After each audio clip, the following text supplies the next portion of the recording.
Sebelumnya, Assalamualaikum warahmatullahi wabarakatuh. Perkenalkan kami dari kelompok 10 Praktek Akuntansi Biaya akan mendiskusikan mengenai praktek akuntansi biaya pertemuan ke-11. Sebelumnya, saya Ciara Aisyarani Syafitri, NPM 4186. Saya Putri Nawar, PM 4190. Saya Winda Erlan, NPM 4078. Baik, lanjut masuk ke halaman 110. Pada halaman 110 membahas soal nomor 1.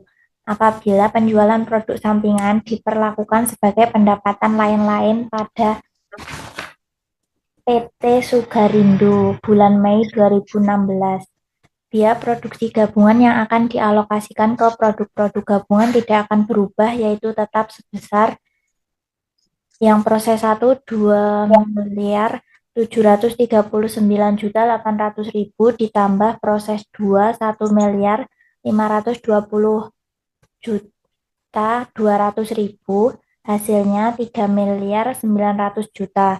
Nilai penjualan barang sampingan yaitu dari nilai penjualan pada titik pisah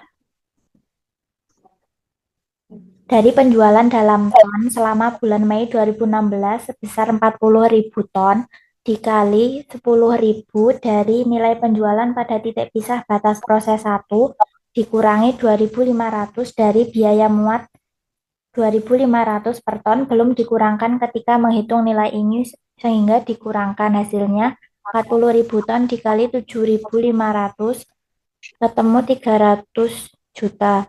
Untuk jurnalnya yaitu tanggal Mei 31, 2016, keterangan kas di debit 300 juta dan dikredit pendapatan lain-lain sebesar 300 juta. Selanjutnya halaman 111, apabila penjualan produk sampingan diperlakukan sebagai tambahan pendapatan penjualan, biaya produksi gabungan yang akan dialokasikan ke produk-produk gabungan tidak akan berubah, yaitu tetap sebesar 2.739.800.000 ditambah 1.520.200.000 hasilnya 3.900.000. Nilai penjualan barang sampingan sama 40.000 ton dikali 10.000 kurangi 2.500, 40.000 kali 7.500 hasilnya 300 juta. Untuk jurnalnya yaitu Mei tanggal 31 2016, untuk kas di debit 300 juta dan dikredit pendapatan penjualan 300 juta. Selanjutnya halaman 112, nomor 3, bila penjualan produk sampingan diperlakukan sebagai pengurang beban pokok penjualan, biaya produksi gabungan yang akan dialokasikan ke produk-produk gabungan tidak akan berubah, yaitu tetap sebesar 2.739.800.000 ditambah 1.520.200.000 hasilnya 3.900.000. Nilai penjualan barang sampingan 40.000 ton dikali 10.000 kurangi 2.500 hasilnya 40.000 ton kali 7.500 ketemu 300 juta. Untuk jurnalnya yaitu tanggal Mei 31 2016, di debit kas 300 juta dan kredit beban pokok penjualan 300 juta.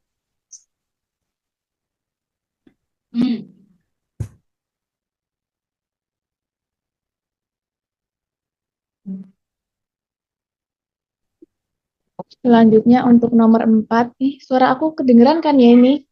Astagfirullah tuh Ali. Kedengeran kan? Oke. Selanjutnya nomor 4, bila perusahaan memperlakukan penjualan produk sampingan setelah dikurangkan dengan biaya-biaya lain yang terkait sebagai pengurang biaya produksi gabungan sebelum alokasi, berapakah biaya produksi gabungan yang akan dialokasikan ke produk-produk gabungan? Lalu buatlah jurnal untuk transaksi penjualan tersebut. Nah, nomor 4, bila penjualan produk sampingan diperlakukan sebagai pengurang biaya produksi gabungan itu dikurangi dengan biaya produksi produk sampingan, yaitu 40.000 galon dikali 10.000 dikurangi 2.500. Hasilnya itu 300 juta. Untuk jurnalnya itu kas 300 juta di debit, kemudian untuk kreditnya adalah persediaan barang dalam proses sebesar 300 juta.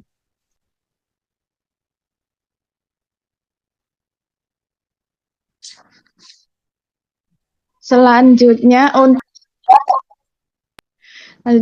nomor 5, astagfirullah. Kita diasumsikan bahwa perusahaan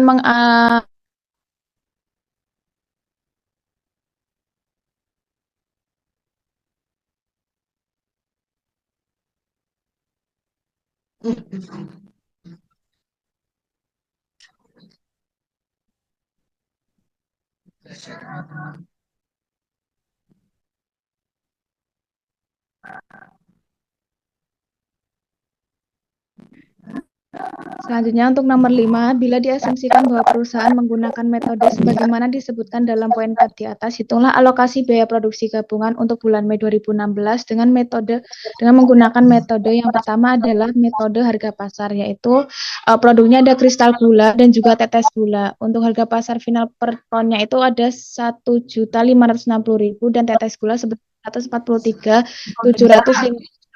Untuk ton produksinya itu sebesar 14.000 bagi kristal gula dan tetes gulanya sebesar 16.000 ton produksi. Untuk harga pasar finalnya itu kristal gula sebesar 21 miliar 840.000. Untuk kristal gula dan tetes gula sebesar 2.300.000 dengan totalnya yaitu 24.140.000.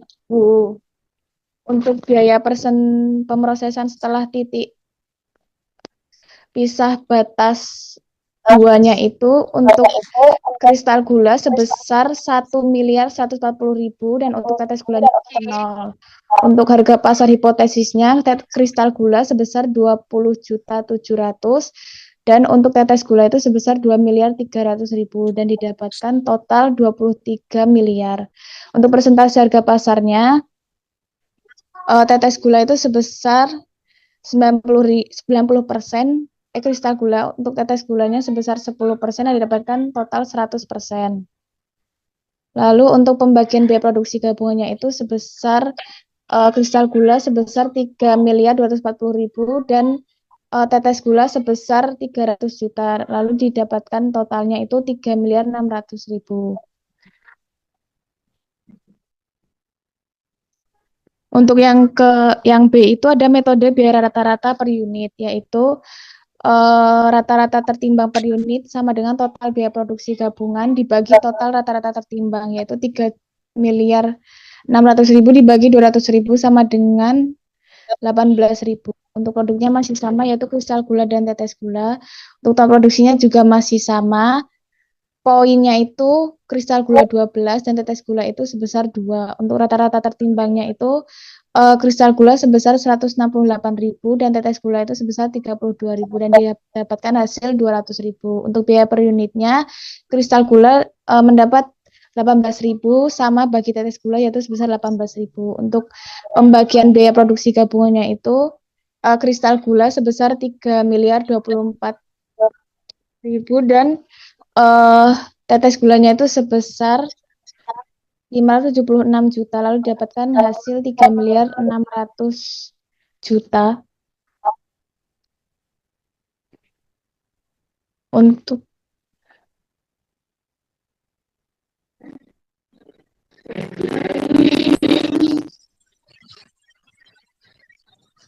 yang selanjutnya ada metode unit kuantitatif. Untuk produk kristal gula dihasilkan ton produksi sebanyak 14.000, lalu pembagian biaya produksi gabungan ada 1.680.000. Lalu untuk tetes gula ton produksinya ada 16.000 dan pembagian biaya produksi gabungan ada 1.920.000. Lalu ditambah menghasilkan 3.600.000. Lalu untuk halaman 115 ada nilai persediaan barang jadi. Untuk alokasi biaya produksi gabungan sebelumnya di kristal gula itu kan 3.240.000.000. Yang tetes gula ada 360 juta. Untuk tambahan biaya produksi di kristal gula ada 1.140.000.000. Untuk tetes gulanya 0. Total biayanya dari kristal gula ada 4.380 juta, lalu di tetes gula ada 360 juta. Untuk jumlah ton yang diproduksi ini di kristal gula ada 14.000, lalu di tetes gula ada 16.000. Dihasilkan ini 312 itu dihasilkan dari 4.380 juta ini dibagi dengan 14.000 menghasilkan 312.857. Sedangkan yang 22.500 dihasilkan dari 360 juta dibagi persediaan. Ini ada persediaan awal ton 1 Mei 2016 untuk sesuai dengan buku di kristal gula ada 3.600, untuk tetes gulanya ada 20.400. Untuk produksi selama bulan Mei 2016 ada 14.000, itu untuk kristal gula, lalu untuk tetes gulanya ada 16.000. Totalnya ditambahkan menjadi untuk kristal gula 17.600, tetes gulanya ada 36.400. Lalu penjualan selama bulan Mei 2016, kristal gulanya 13.000, lalu tetes gulanya ada 16.000. Untuk persediaan kristal gula 4.600 dan tetes gulanya ada 20.400. Untuk biaya produksi per ton itu kristal gula sebanyak 312.857.000, lalu untuk tetes gulanya ada 22.500. Nah, persediaan akhir dari kristal gula sebanyak 1.439.142.200. Lalu untuk tetes gulanya ada 459 juta. Selanjutnya nomor 7 ada perusahaan memiliki kesempatan untuk memproses produk tetes gula lebih lanjut menjadi pakan ternak dan menjualnya seharga 250.000 per ton. Nah, ini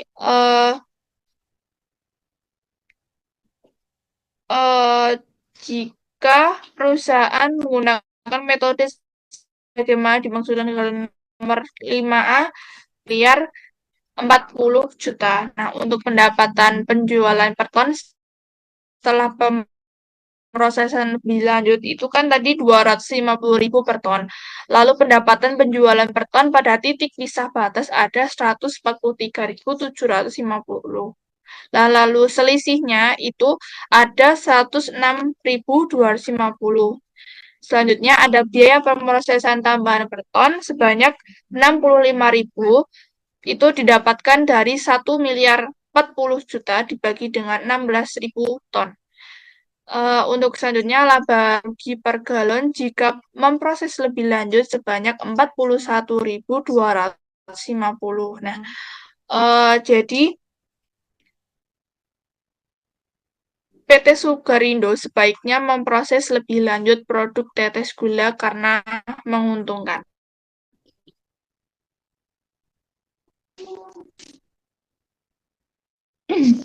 Baik, sekian dari diskusi jawaban pada pertemuan ke-11. Apabila ada maaf atau salah kata, wassalamualaikum warahmatullahi wabarakatuh.